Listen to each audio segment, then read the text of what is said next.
Brigitte Lahaie, Sud Radio, le Love Conseil. Alors, Philippe Renaud, on le sait, muscler son vagin, c'est particulièrement... je crois que c'est au Japon, surtout que... Parce que oui, il y avait les boules de geisha, il y avait des exercices traditionnels, dont les boules de geisha, mais il y a d'autres choses qui étaient faites, oui, bien sûr. Alors, je vais parler de ça non seulement pour l'exercice qui est utile sur le plan anatomique, mais qui est également utile sur le plan psychologique. Parce que, en fait, le vagin, c'est un conduit relativement inerte, qui est dépourvu de muscles, dépourvu enfin, il n'a pas les terminaisons nerveuses qu'a le clitoris. Et donc, a priori, il est assez passif lors du coït. Mais en revanche, il est encerclé par les muscles pubo-coccygiens et qui donc vont intervenir lors de contractions, que ce soit la miction, l'accouchement et l'acte sexuel.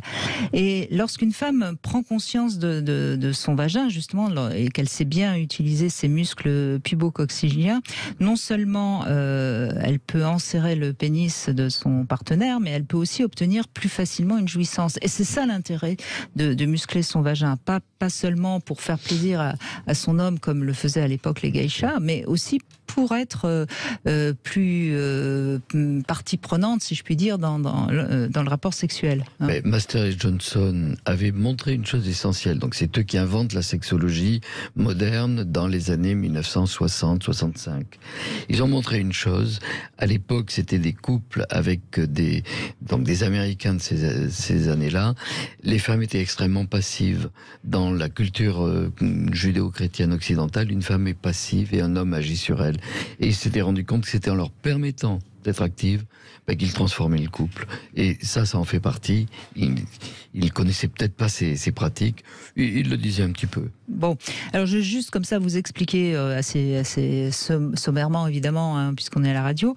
En fait, je conseille donc aux femmes d'être allongées sur le lit et d'introduire un doigt et juste essayer de contracter, d'essayer de ressentir la pression qu'il peut y avoir autour du doigt.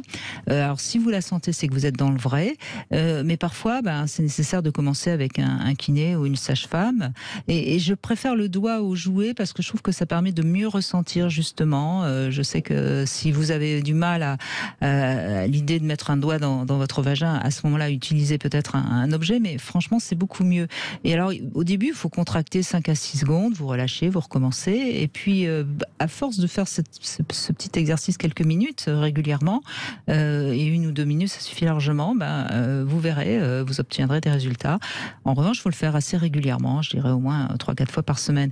Et puis après, vous pourrez faire cet exercice sans le doigt, et donc n'importe quand, n'importe où, même pourquoi pas au bureau quand vous êtes en train de travailler, vous faites l'exercice. Et puis vous verrez, vous obtiendrez une meilleure connaissance intérieure, si je puis dire, de votre vagin. C'est les conseils que l'on donne, enfin tous les sexologues, et c'est des messages qu'on donne à nos étudiants en sexologie, c'est d'apprendre aux femmes à se découvrir. Se découvrir, c'est découvrir les sensations qu'elles ont, donc notamment en étant actives, ce que vous évoquez au niveau du vagin.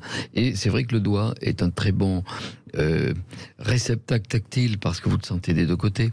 C'est-à-dire ça permet de ressentir la pression et d'apprendre à une femme à se connaître.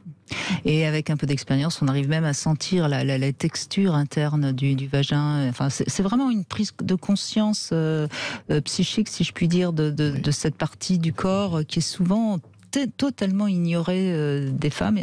Et c'est bien dommage.